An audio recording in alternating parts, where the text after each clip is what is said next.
Hello and welcome, folks, to another edition of In Session. I'm Michael Ayala, joined, of course, by the lovely and talented Judge Ashley Wilcott. We've got a fantastic show for you today. We're going to take you through that Walmart shooting that happened in Florida. We're going to try to figure out exactly if stand your ground applies. Is it a self-defense case? It's a tough one to decide. There have been no charges yet, but we'll figure that out here on the show. Also, we're going to give you an update on the Siders House of Horrors case in Ohio. Some interesting updates there. We'll also have some updates on the children as well. And also the case of Kianna Davis. Judge, you brought that to the show. Tell us about it. Yeah, this is a mother who was charged with killing her 2-year-old son. Some really fascinating questions about her testimony and what that might have meant for the jury, but also what happened with this jury before that mistrial was declared.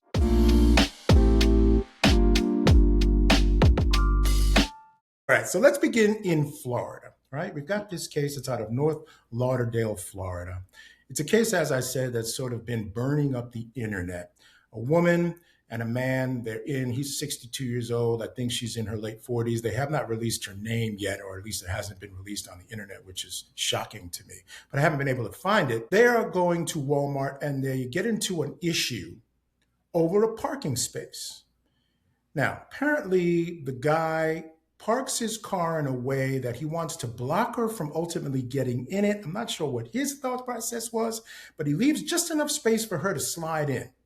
So he leaves his car in this weird space and kind of in front or to the side of this parking spot trying to block her from getting in. She ends up getting in. He goes into the store and then he comes back and a confrontation ensues. What I want to do, Judge, is I want to play the video. This is from a report from local news out there.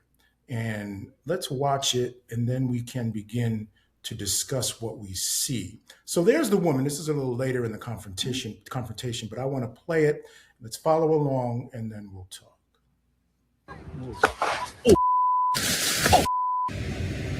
So there she is. She's standing there. He's coming at her, backing up.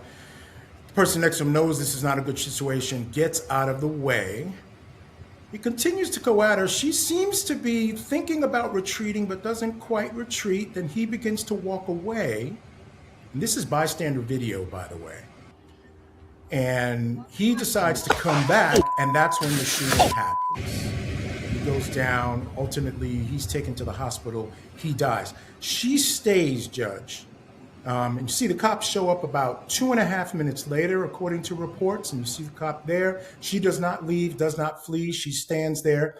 And she tries to tell them that what she was doing was self-defense. Yeah, it's just a reminder for everyone that every state has a little bit different definition for self-defense. In Florida, we've covered a lot of self-defense trials, and Florida is a little unique. So I appreciate you have the law. Yeah, no doubt. It definitely is a little unique. Florida's a unique state for sure.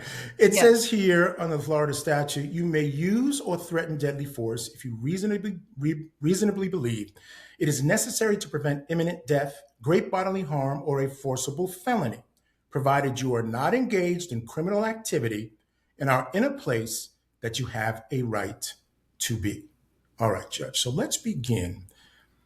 I want to get your initial thoughts on what we saw. I do want to say something that wasn't shown in the video was that she sits in the car as he leaves.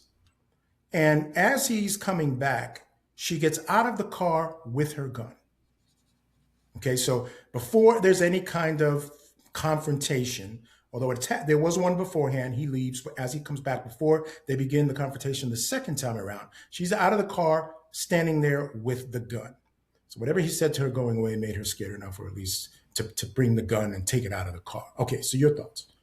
So my first thought is we are never really going to know how she felt. We're going to know what she says about how she felt. We're going to know what the videos show us. But the reality is, I can see in that circumstance that she may have reasonably been in fear for her life. Why? Because he walked away and then he came back. So I can understand that might have been how she genuinely felt. But do you bring a gun to a knife fight, so to speak? It's interesting because I agree with you I think there are certainly grounds for her to feel some sort of fear. The question is, was her fear reasonable? But here's the question before we even get to that I want to address with you. The idea that she has the gun. Now, you can have a gun pointed down in Florida, according to my reading of the law, and that's not a crime. So if you're talking to someone or having a heated conversation with someone who is a distance from you, and you have the gun pointed down, that's not a crime. The minute the gun comes up and points at them, that is an aggravated assault. Now, that changes the dynamic a little bit.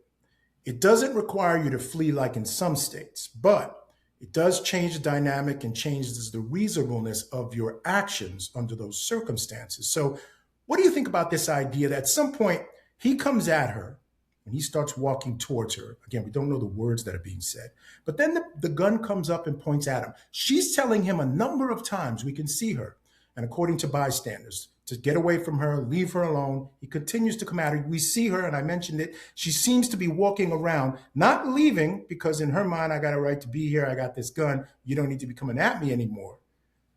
But she doesn't quite leave the scene.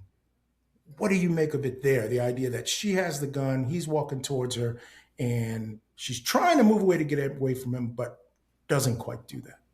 So it's that aggravated assault engaged in criminal activity that's part of that statute you showed. And so I think about, did she engage in something that was criminal activity? For instance, brandishing the gun, aggravated assault? Because if so, then I do not believe it's self-defense. Now, this is a fact I just have to comment on that's not directly responsive. What frustrates me in a circumstance like this is the fact that she returned to her vehicle, Michael. From my perspective, he had no reason to walk towards the vehicle, to wait on her. So that piece, that fact really bothers me. It doesn't necessarily... She waited on him, Judge. It doesn't bother you that she waited on him? A lot of people are pointing to the fact that why did she have to wait on him? Was she looking for a confrontation? Which, that's another aspect of this we have to discuss. If she's waiting for him because she wanted to scare him, wanted to have a confrontation, she could be considered the aggressor, which again would not allow her to claim self-defense. I agree, but I feel, this is a feeling, not a legality. I feel, Sure. Michael, like she felt, which is, I'm entitled to be here. I got back in my car. Leave me alone. I get to be here. I shouldn't have to drive away. There's that little piece of it for me. Yeah, I don't know. Yeah, I'm where are you on that? concerned. Now, the DA has, initially she was arrested, but then they let her go. The DA is still looking at the facts of the case, still hasn't filed any charges.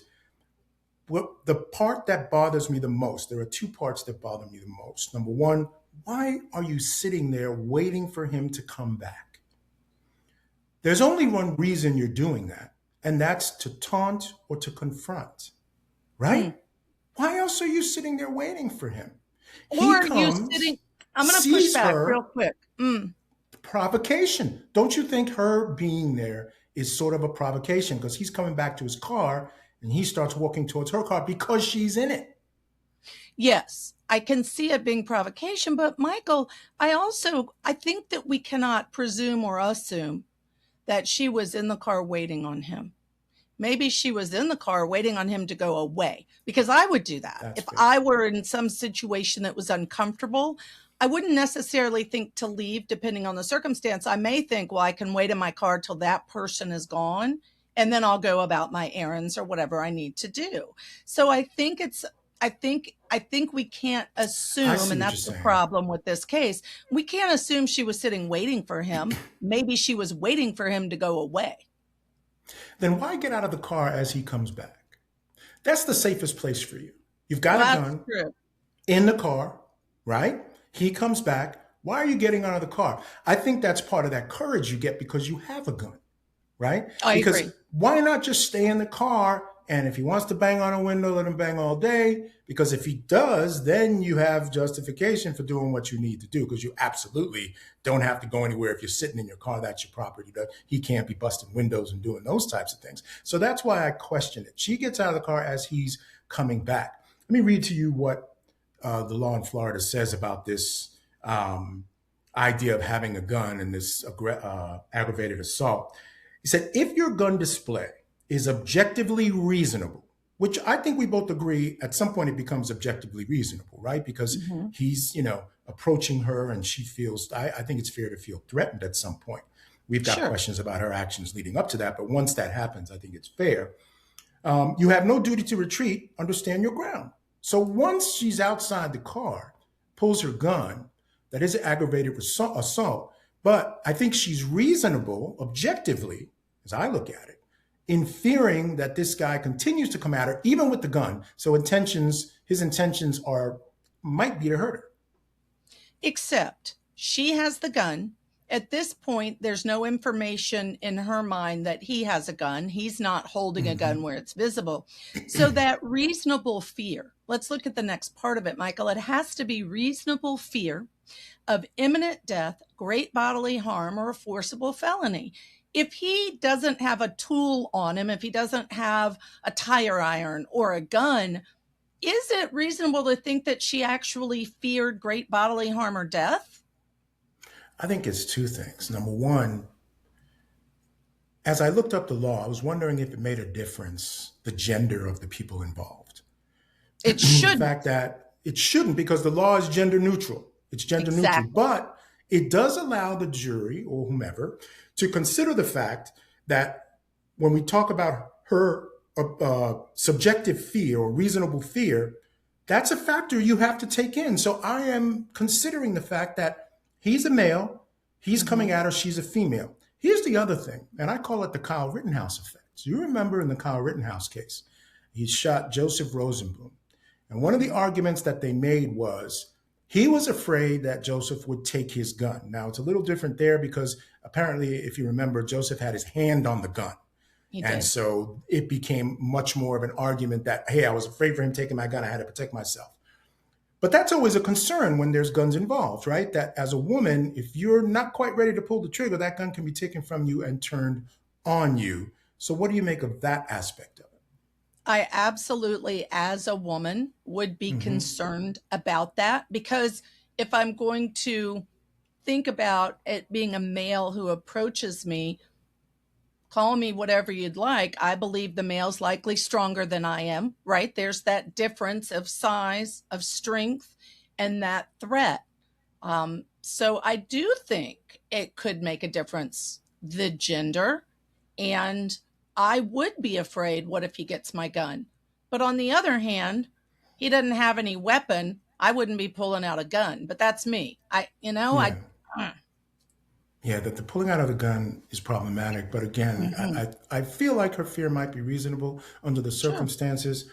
Um, it's interesting because as we talk about gender, there's some statistical anomalies in Florida that I just want to point out. Don't know how apropos they are for this case or how much they apply, but under Florida, studies under the Florida Stand Your Ground law, Mhm. statistical analysis suggests that specifically in domestic violence situations, female defendants claiming stand your ground were convicted about twice the rate of male defendants in similar circumstances.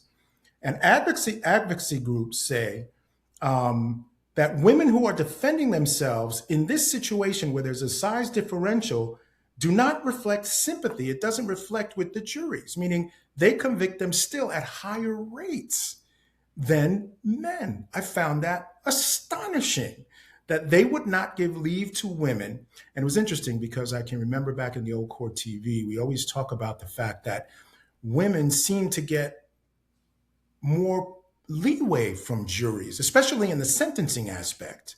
Mhm. But in Florida, when it comes to this stand your ground stuff, they're not getting the benefit of the doubt.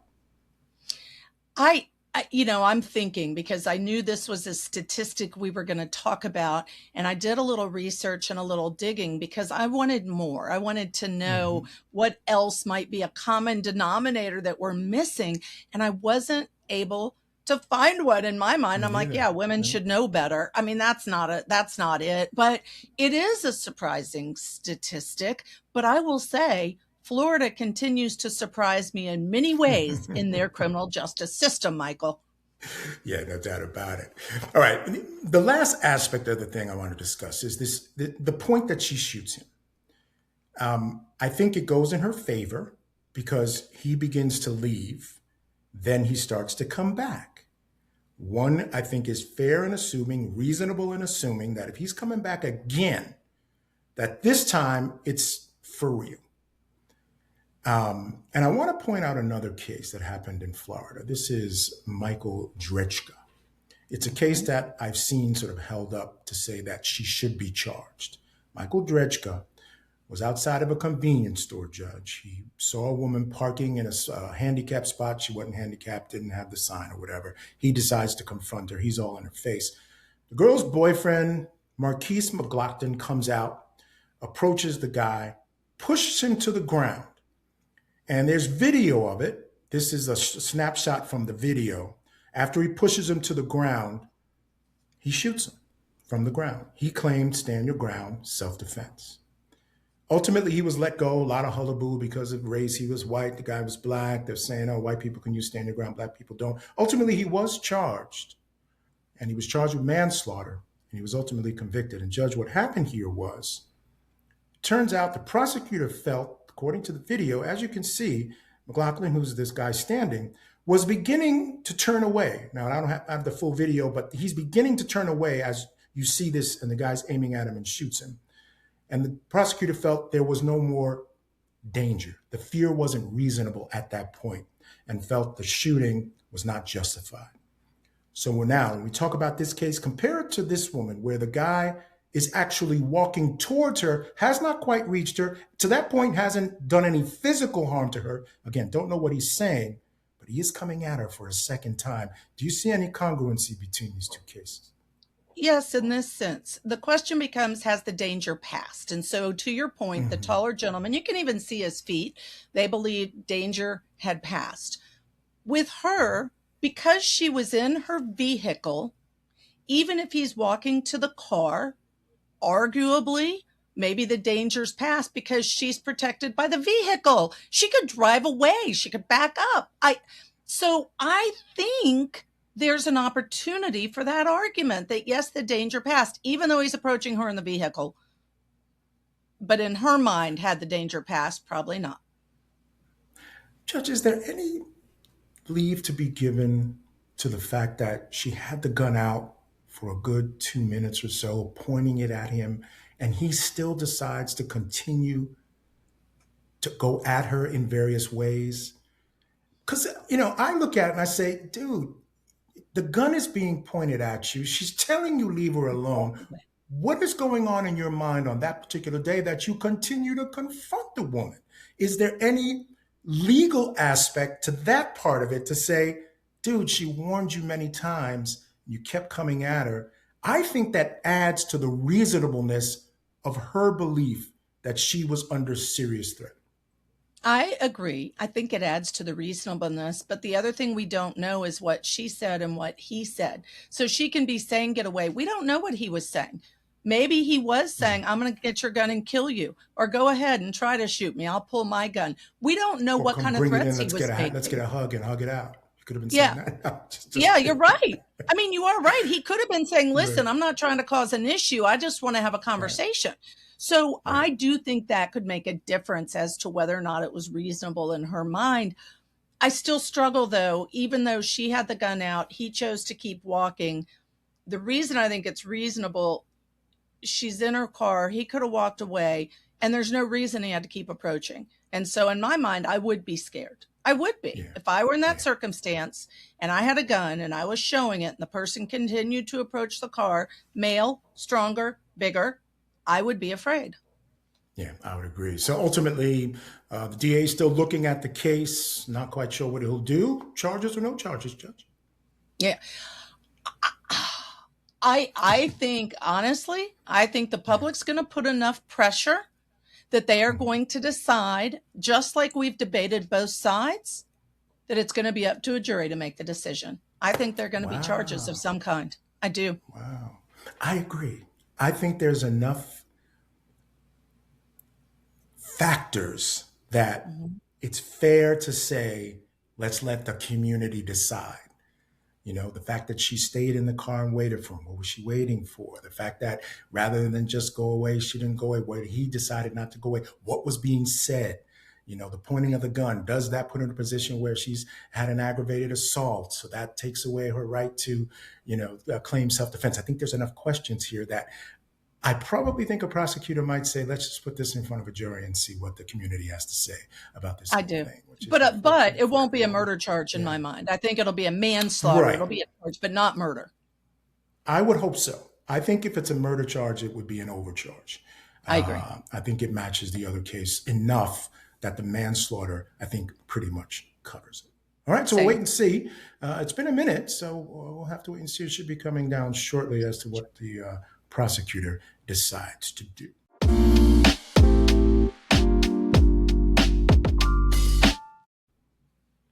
All right, now let's turn to our next story. Again, we're going back to this Ohio House of Horrors. This, folks, is the Siders family. Okay, they live in Vinton County, Ohio. And leave that picture up. That says a lot right there. Go ahead. It says a lot, but actually, I got a couple of them which I think also speak volumes. We'll get to those in a minute. But this is a family that was living in a dilapidated old house, and apparently, I think one of them, maybe the father, grandfather, whatever, was doing, leaving, outside, doing something that he shouldn't have been doing. And police go to the house and they find, Judge, 16 children in a 12 by 12 room. They find deplorable conditions that left paramedics who deal with this stuff all the time feeling like they could barely handle it. Cockroaches everywhere, excrement everywhere, just pure hell. And the district attorney in the area called it pure evil, what he saw. The youngest of the children, they ranged in age from 1.5 years to 18 years. The 18-year-old, I don't think any of the children had been to school for any significant amount of time. The 18-year-old couldn't even write her name, although my understanding is she did have some mental disabilities. The youngest was, and I think 4 or 5 or 6 were taken to the hospital.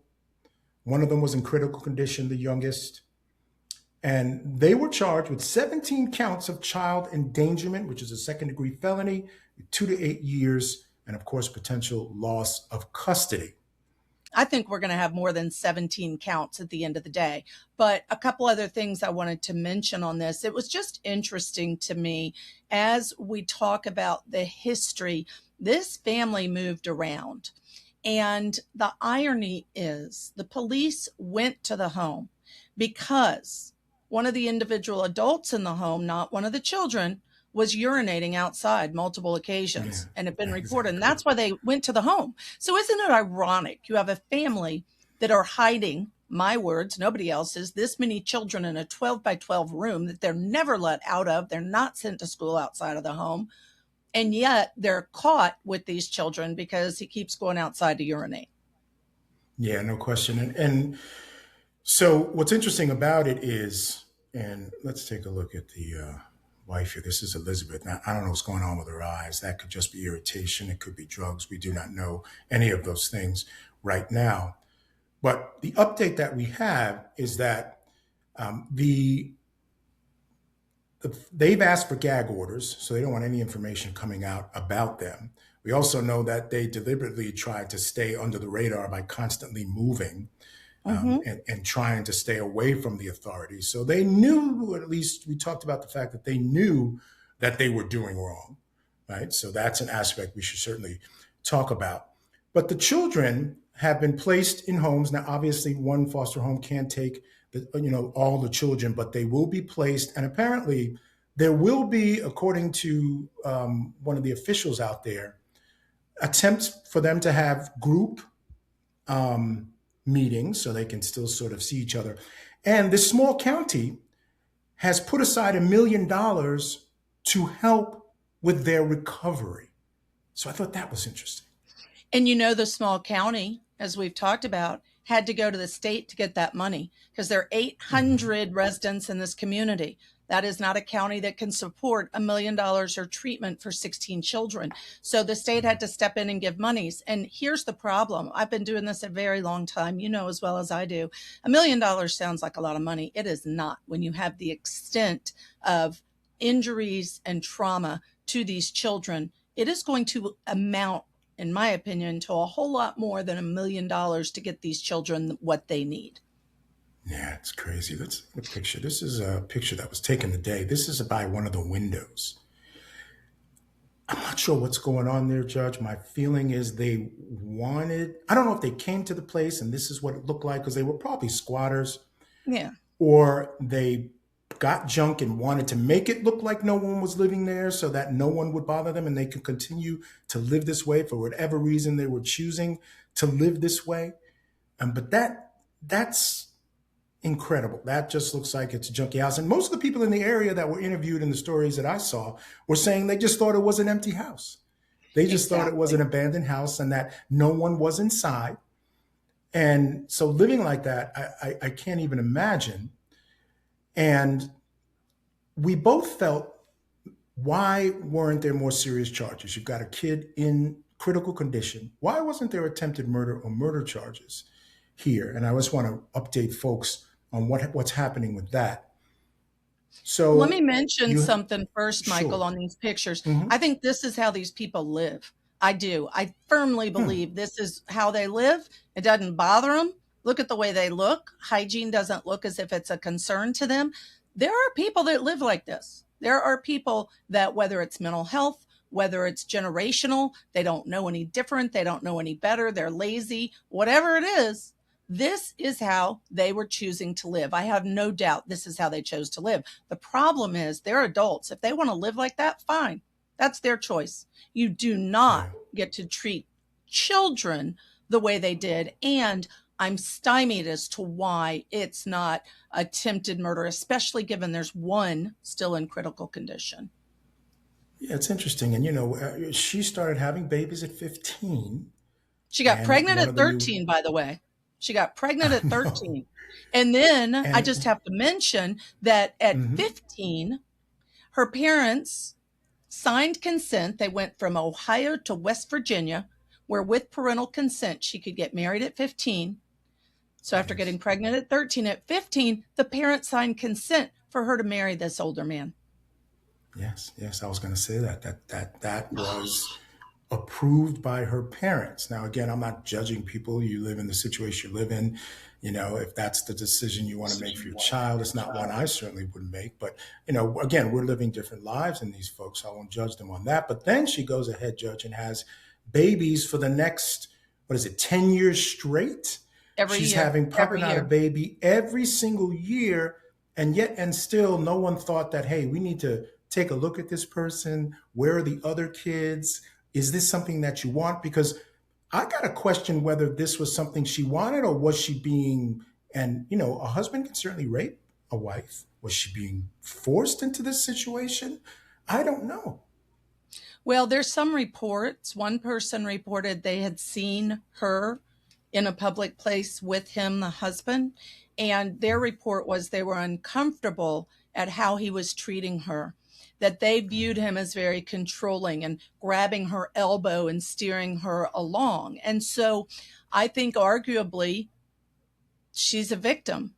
But even if she's a victim, she still needs to be accountable for what happened to and what she did to her own children, even if she's a victim.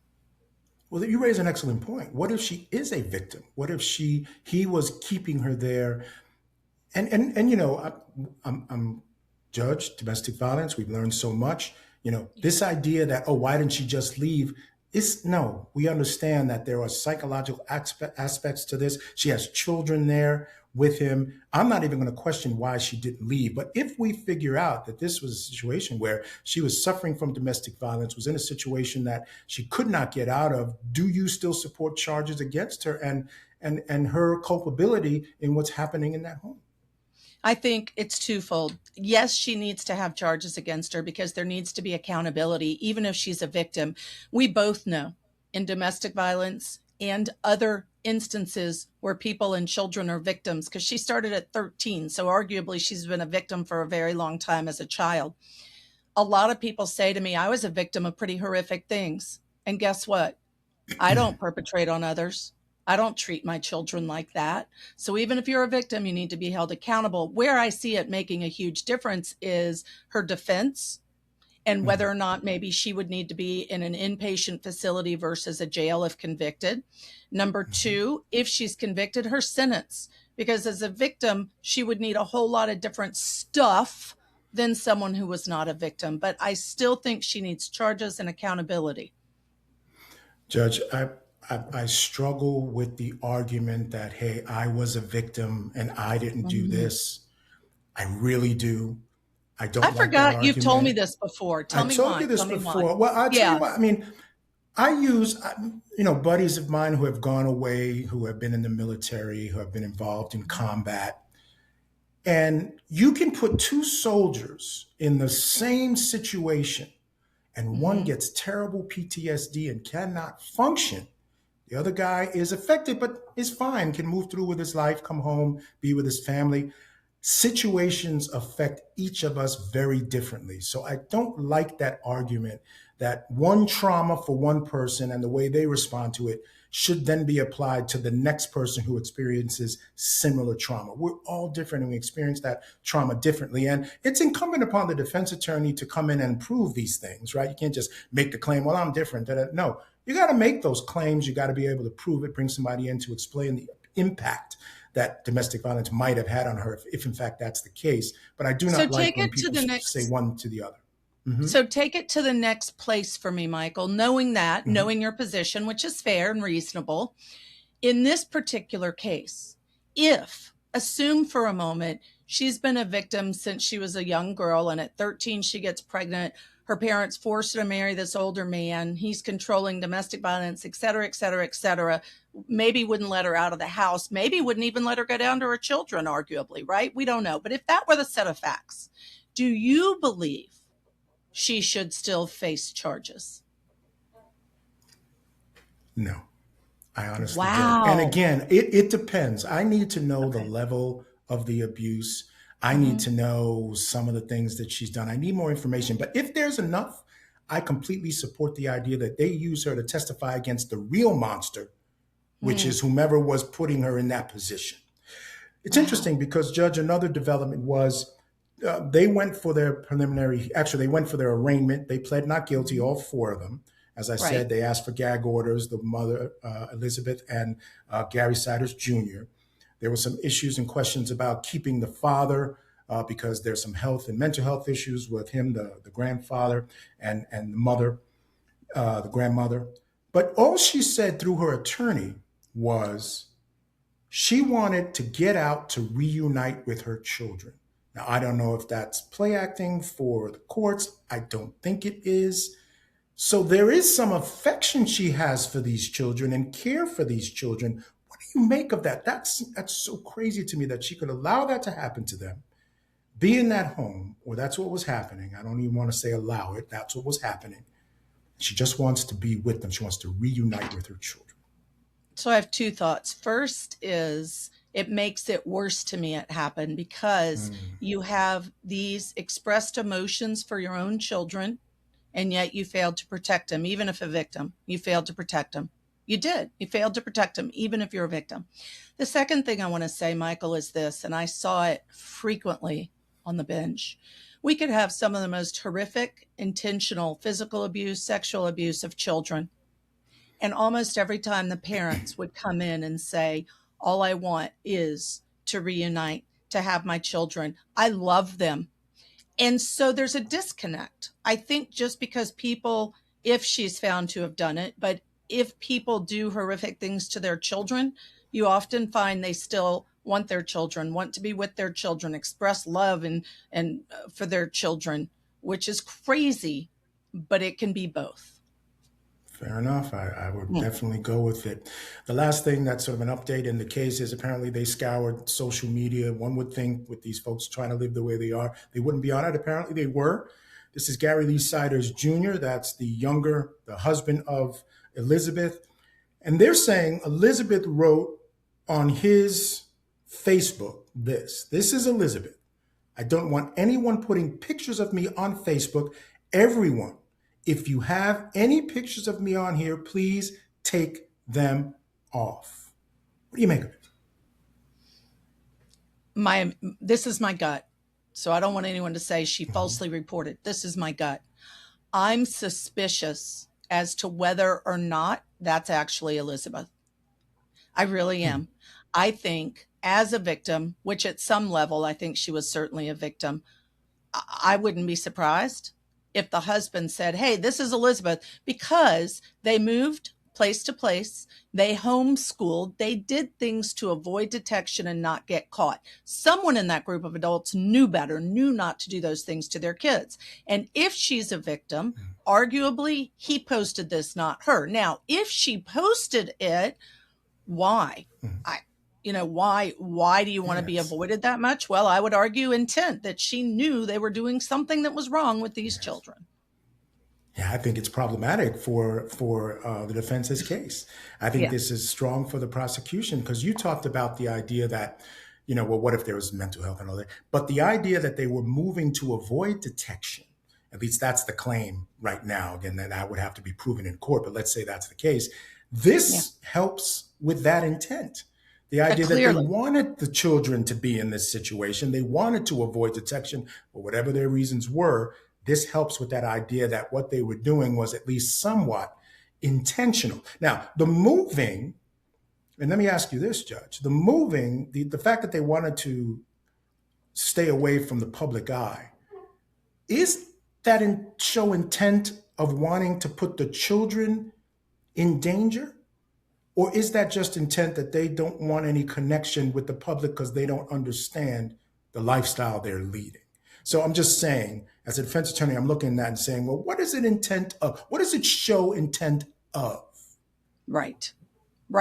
You're right. I mean, that's the right question to ask. To me, I would clearly argue the intent was to prevent people from knowing what they were doing to the children. But that's because, I've done child welfare my whole career. I'm siding on the side of the children, period. But as a defense attorney, you're asking those important questions because there's still a lot of holes and gaps. We still don't know who did what inside that home, even though right now they're all facing those charges. We don't know yet. Yeah. All right. So let's wrap this up. I just want to let people know that we had talked about the fact that we were surprised more serious charges weren't stacked on. Apparently, they can still be stacked on. As I said, 8 years is the minimum that they can get if they are convicted, and then the law automatically adds on 50%. So it would be an 8 to 12 sentence. They can be served consecutively. So, Judge, I think you did the math. What was it, like 150, 160 years? 128 if they put them years. All consecutively together? 128 years, possibly. Years. That's what they're facing. What's interesting is if one of the children does die, they can escalate that child endangerment. If they don't want to do the murder, they can absolutely upgrade it to murder. But if they don't want to, because maybe they don't feel they have intent or whatever, they can upgrade that child endangerment charge to a first-degree felony, which would then carry a 15 to life sentence. So there's that as well. Yeah. And I want to comment on one other thing. Part of the problem with this case, I promise you, is they are getting 4 different versions of what happened or who was doing what, because they are all going to cover up and protect themselves. And so the reality is they may have a difficult time proving who did what and the intent of any of them. Yeah, and it's interesting you brought that up, because our next case is in talking about difficulty, figuring out who did what, who was responsible. That's kind of one of the themes of the next case we're going to talk about, isn't it? Yes.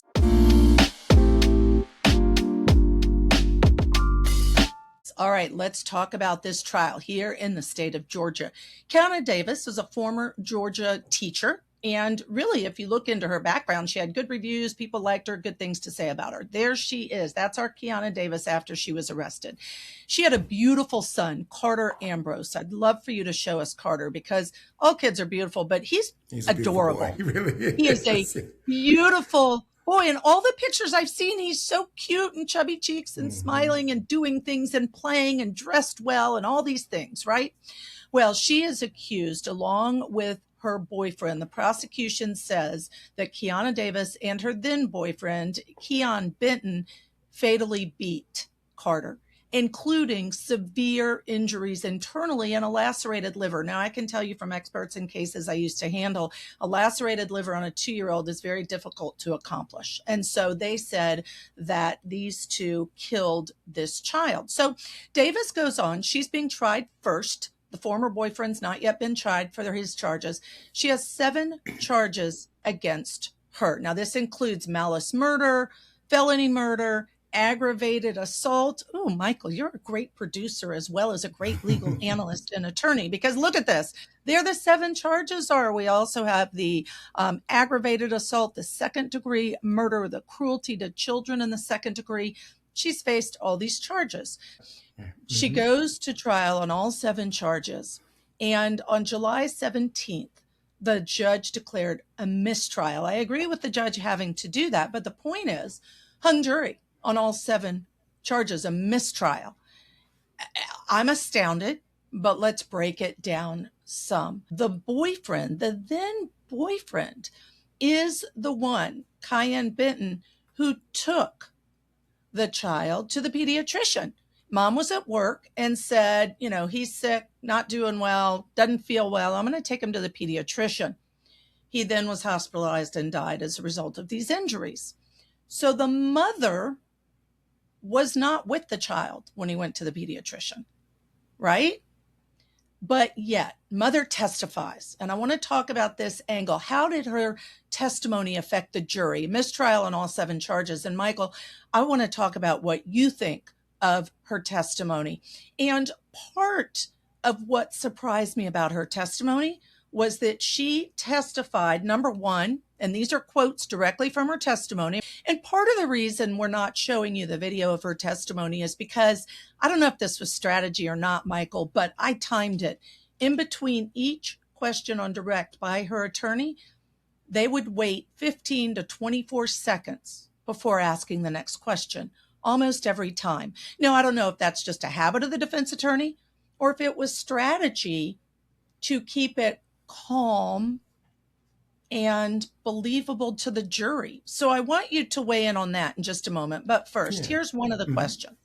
Was this child ever harmed, hurt, or injured by you or in your presence? Her answer is no. Well, my first thought is, of course, she's going to say no. She's denying the charges. She's saying she didn't do any of this to her son. So I want to stop here to get your thoughts on this particular testimony. And was it strategy that each question was asked with a long period of pause in between each one? I'll start with that question. I think you have to know the person that you're questioning. So that was the defendant in this instance. If that's something you felt was necessary, it certainly can be a tactic that's used to slow things down, keep things calm. And that, again, would relate to you knowing what type of defendant you're putting up there. Will they get nervous? Will they get overheated? Whatever it is, it's something that I believe was considered, because you want to keep a nice flow. You want to keep the jury interested. Waiting 20, 24 seconds between questions is not going to keep the jury riveted for a period of time. You may use it for dramatic effect occasionally, but if you're doing it consistently, you could certainly lose the jury. So I think there's certainly that. It's not something I would have wanted to do. I would have really practiced with her to make sure that we can have a better flow on it. But again, you have to know your individual defendant. And again, if you're doing it too much, it certainly couldn't be for dramatic effect. At least that's not the way it looked for me. That was something she wanted to do purposefully. So I would imagine it was to deal with something she knew about her defendant and making it easier for her to testify. Now, as far as this goes, this case, I think, had a lot to work with as a defense attorney, because each person, as they go on trial, you can use the other person as the person that could possibly have been responsible. And people will come out and say something to the effect that, defense attorneys, they're protecting the guilty. No, we're not necessarily protecting the guilty. What we're doing is we're making the state prove beyond a reasonable doubt. And if you've got 2 people in a room and you cannot prove which one of them did this to this child, well, then you don't have the evidence to produce a verdict beyond a reasonable doubt. So that's not necessarily our problem. We are pointing out the weaknesses in the state's case. So clearly, whether she's there or not, I'm not supporting perjury. I'm not telling her to say that. But if that's the answer she's giving, that's the answer she's giving, and the prosecution has to deal with it. And I think this answer to me sounds believable, credible, and it doesn't surprise me. So this to me is a normal quote unquote Well, part of a why? case. Why doesn't it surprise you? Because men are more likely to harm children than a woman? No. The fact that she denied it, the fact she said no, that I've never hurt the child, never happened in my presence, because she's denied all charges. So to me, this is a given. So you're not speaking to whether she's lying or not. You're just speaking. You're not surprised she said it based on the fact that she's claiming she's innocent or not guilty. Exactly. But I do want to bring up another piece of her testimony that surprised me. And if I were on the jury, would have made me think she did it. She was involved. So when asked, first of all, the prosecution has said there were only 2 adults with Carter during the time of the injuries. And that is at this point, Judge, quick, just want to jump in. At this point, we know it was one of the 2 of them. We know that there was an injury. We know that it was one of the 2 of them. The only other issue was this medical issue that one of the charges she got was because she didn't take him to the hospital soon enough. It was a couple of days later where he was throwing up and stuff. And there was medical testimony that contradicted as to when you have this kind of injury, it can present it as other things, doesn't necessarily show. So there was that. But I just wanted to say that it had to be one of the 2 of them. Right. Absolutely. And that's where I was going with it. That was the prosecution's case. And that's what bothers me. So it has to be one of the 2 of them. But yet on direct, again, this is a quote. I stand by my statements that no one around me would ever harm my child. Now, maybe it's because of what you and I do for a living, Michael, that I can't imagine any mother saying that. I can say, I would hope none of them would. I can say, I thought I could trust everyone, but it shocks me that she goes so far to say, no, my former boyfriend, who was someone around me, would never harm my child. Again, I mean, if it's what she believes, she's just saying what she believes. They might have, obviously they would have talked about it after this whole thing came about, when she finally did, or he finally did take him to get looked at and what happened. It's interesting that he was the one that took him. You would think he would want to distance himself if he was the one that was responsible, but maybe he's just, thinking if I do this, then there'll be less, suspicion about me. So who knows what he's thinking. But if based on her statement, I pulled the picture of the kid up because I'm saying, could this little guy have done something to himself to hurt himself? Not according to the experts. I think it was clear, right? It was clearly blunt force trauma. Somebody hit that kid and put him in the situation he was in. And she tried to claim in part of her testimony that the throwing up and stuff that comes along with this kind of injury, he was maybe a little bit of a sickly kid. So she just thought it was part of it. That's one of the reasons she didn't rush him to the hospital. With all the throwing up and whatnot. And I guess there was some dizziness as well going on. And I got to say this, Judge, you and I have kids.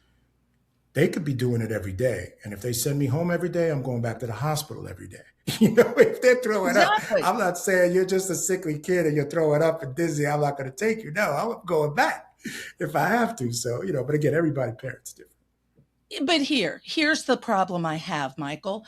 You're married to a spouse you love and you adore. I'm going to say that publicly because I need her to know I know you do. I'm married to a spouse that I love. Spouses can drive you crazy, but here's what I'm going to tell you. If I had a 2-year-old and an expert doctor says it was a liver laceration and it had to have been blunt force trauma, if I knew I didn't do it, I'm sorry. I'm picking my child over my husband, who I love dearly. No, I hell and high water, I'm going to find out what happened to my child because I know I didn't do it. So what surprises me, if she really didn't do it, if she really doesn't know, if she really wasn't involved, why would she be so adamant? Oh, he wouldn't have done it. That's unfathomable to me as a mother. Interesting, because I can see a scenario. I don't know what I do under those circumstances. I got to say, Judge, I don't know what I do. None of us do.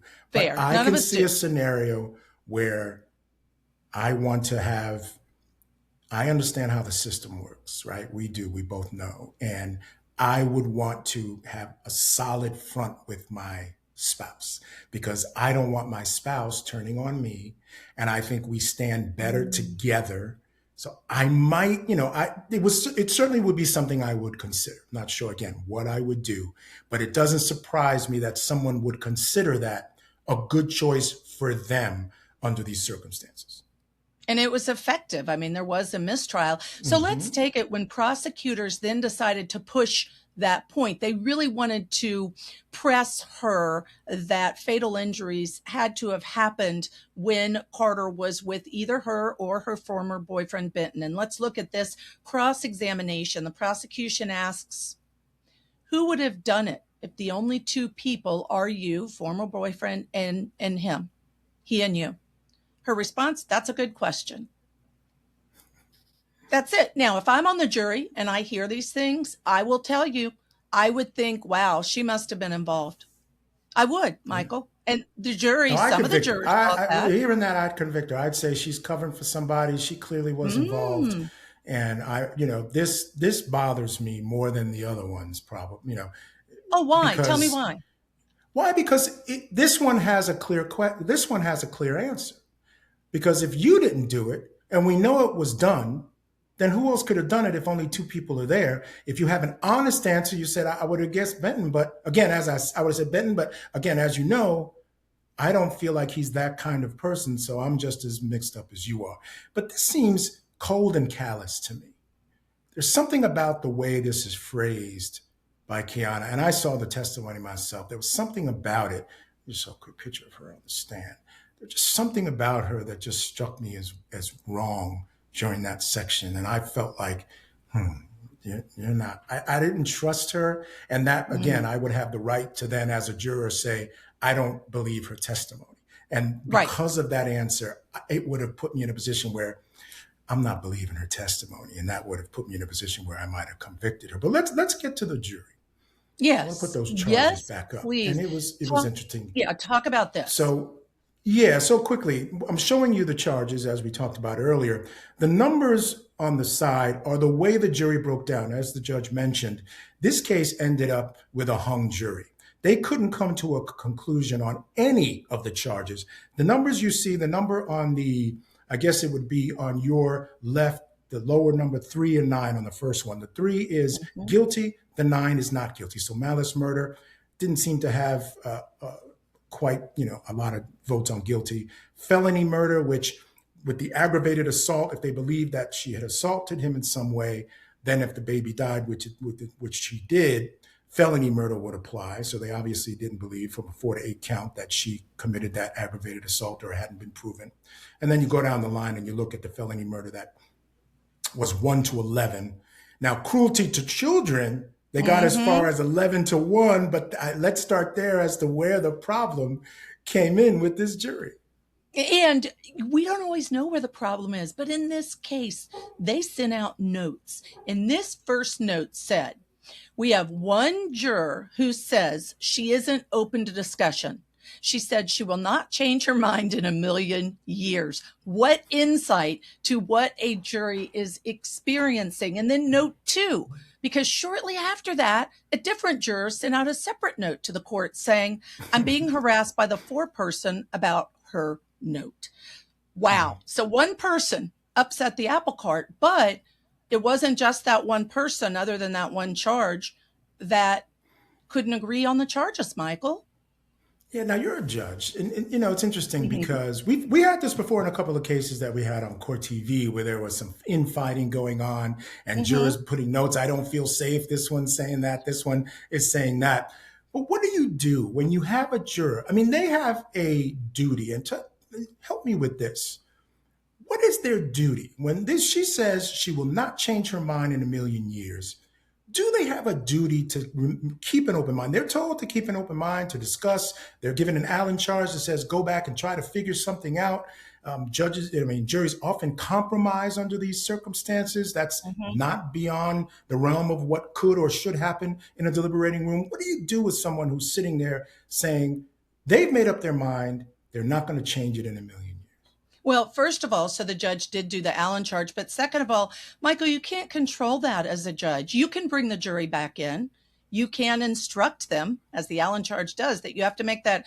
I don't know the exact language in this particular case, it varies, but basically, you have to make a good faith effort to consider all the Mhm. evidence, to speak to the other jurors about that evidence, to talk through the evidence, to ensure that your decision can't be changed, that that's exactly what the reason for your decision is. So I would want to know more, because maybe she said, you're not going to change my mind in a million years because there were two people there. The evidence showed it had to have been done by one of them. She says it wasn't her and it wasn't the other person. That's reasonable doubt. Like maybe they articulated a reason that meant even after talking, they weren't going to change their mind.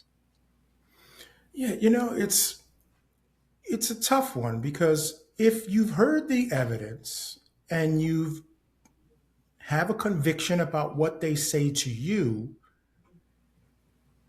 one of the things you'll often do in jury selection is ask people, if you believe something, do you have the strength to sit in your beliefs? Right? You want jurors that if they do in fact have an opinion about a case, that they're not going to be easily swayed. Right. And usually it's the defense saying that because you're trying to look for that one juror who's willing to be like this juror and say, the evidence says this to me and I'm not budging from what I believe. You're kind of looking for that juror. I can't call the jury back in and say, I know there's one holdout. I've gotten a note. Whoever that holdout is, you can't say you're not going to change your mind. You can't reprimand a jury like that. You can't call somebody out. You can give an Allen charge. And so as a judge, your hands are tied unless you really want an issue for appeal purposes, which could happen if there were a conviction. You can't overstep what you're allowed to do by law. So the judge gave the Allen charge. There was a mistrial. And I'd love your final thoughts. I want to comment, though, on what's next. And that is, Mm-hmm. we don't know yet. We believe, based on what the prosecutor said, that yes, she'll likely be charged again and they'll go to trial again. But we know the boyfriend, former boyfriend, hasn't been tried yet. And Michael, will they wait for his trial to see what happens before deciding whether or not to charge her? I think they're going to charge her before that, because of the Mm-hmm. evidence that they have, that they say one of these two people had to have done it.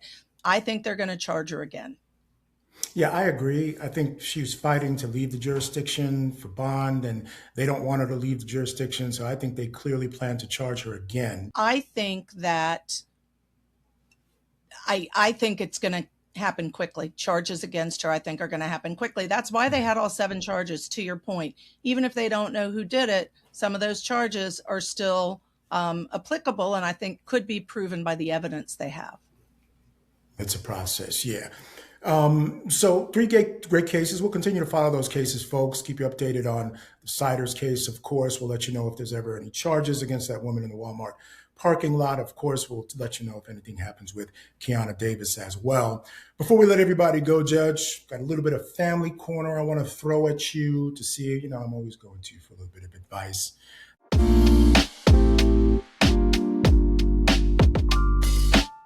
My son for the summer, he's what, 15, he'll be 16 in a few weeks.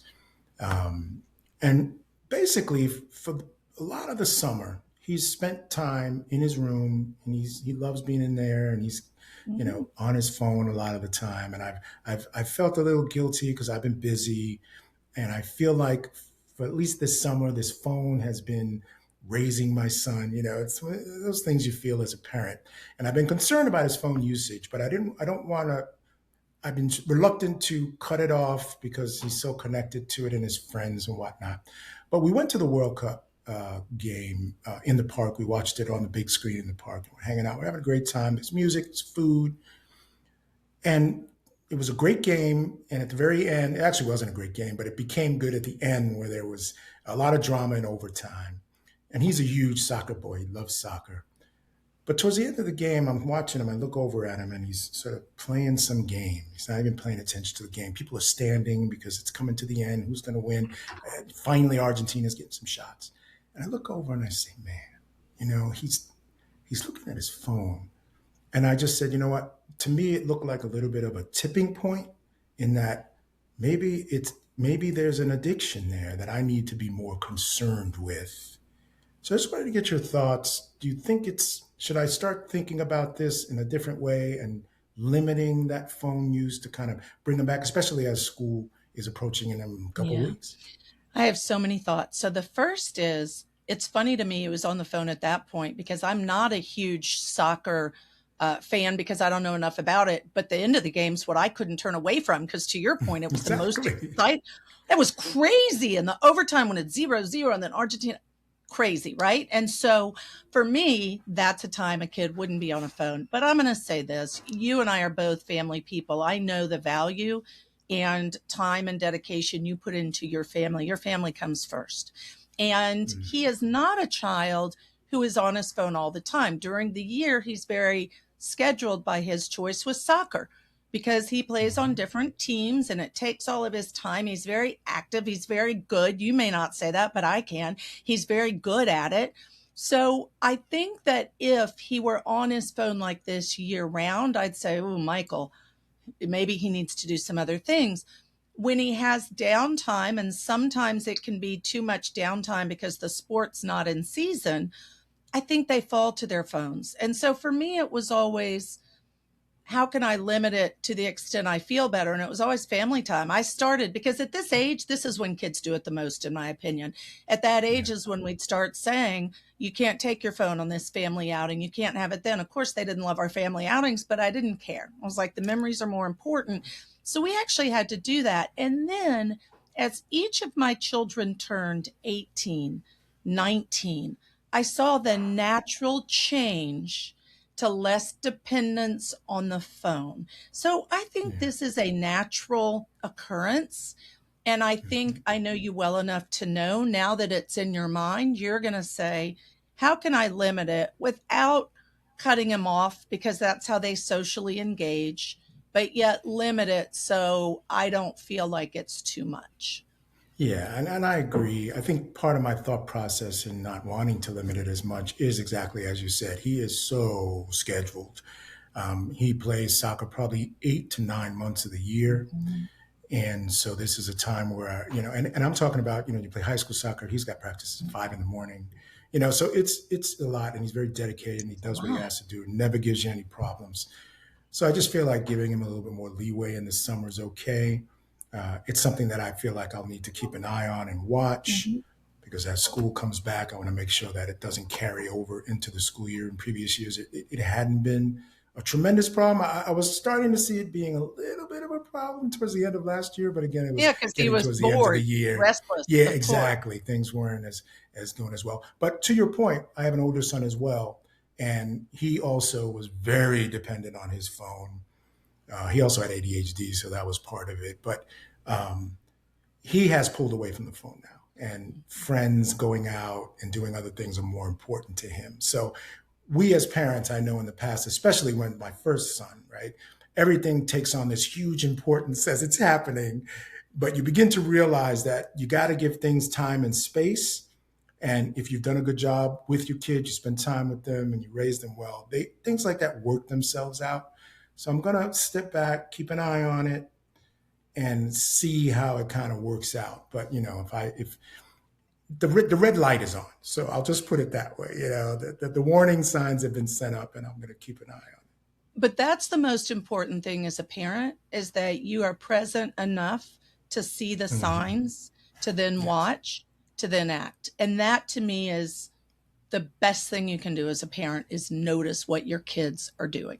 Yeah, keep them. Yeah, I think you're 100% right. I think when terrible things happen, sometimes you can't avoid it, but a lot of times, I think people lose sight of their kids, right? And I try Yeah. to never do that. Even I might be Yes. busy or whatever. I'm always aware of what they're feeling, what they're doing, and keeping track of them in that way. And I think that's a big part of the battle, being a Yeah. parent. Absolutely Just agree. being present. Absolutely. All right, Judge. Once again, Woo! we solved the problems of the world. Did great Um, show. it's fantastic. It's always such a pleasure to talk to you about Me these too. cases, get your insights, your ideas. Really the highlight of my week. So, again, thank you so much Thank you. for being and doing this show with me as well. Thank you as well, folks out there, for watching and continuing to support us. We truly love what we do. We truly love bringing this information to you. So, Judge, any final words you want to tell our audience? No, I just think I'm so appreciative of everyone watching, especially as you and I talk about. These cases are hard to Yeah. listen to. They're hard factually, but the more we talk, the more we expose, the better our system is, the better Hmm. we know our rights, the better we're prepared in life. And so I just am glad that you all are watching and listening along with us. Let us know your comments if you disagree, if you agree, because we welcome having those conversations. All right, folks. So that's going to do it for us. Thanks again for watching, and go ahead and sit back and relax because court is adjourned.